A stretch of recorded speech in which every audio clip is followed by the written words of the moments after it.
Samantala, binuuna ng NCRP on Task Force Sagip Anghel para tutukan ang kaso ng mga batang nawawala. Hinala ng isang anti-crime group ginagamit sa panlilimos at pagnanakaw ang mga bata. Saksi si Maki Pulido. Kasama ng Manila Social Welfare Division, hindi ininda ni Aling Hermelinda ang matinding sikat ng araw habang hinahanap ang 9 na taong gulang na anak na si Kevin.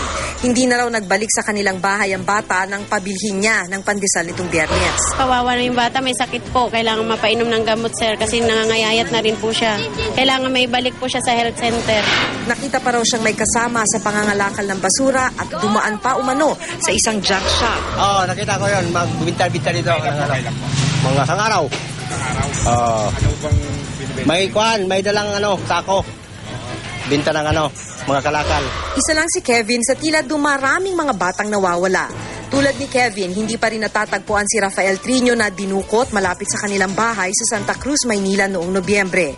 Si Junjun Maysika na nawala sa isang mall sa Parañaque nitong Pasko. At ang special child na si Dada Mateo na ilang buwan na rin nawawala.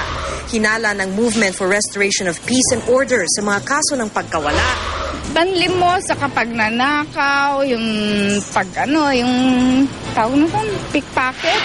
Hindi natin pwedeng sabihin na lahat ng mga batang nawawala ngayon, maybe possibly, gawa ng isang grupo purposely para gamitin sa illegal na gawain. Sa datos ng PNP nitong nakaraang taon, umabot sa mahigit 50 ang mga batang biktima ng kidnapping sa buong bansa, habang doble naman ang biktima ng abduction. Bukod pa yan sa mahigit 100 biktima ng child trafficking. Hindi maganda yung experiences namin with the local police when things like this are reported to them.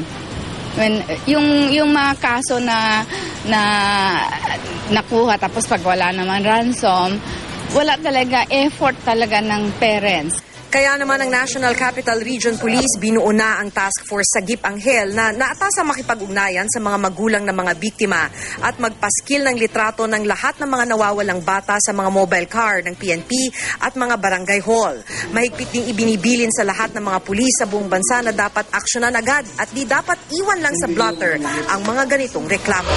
Sa pagkukulang, alam niyo po, ito po yung ginagawa natin transformation sa ngayon. Kaya nga meron po tayong tinatawag na Code P, yung competence.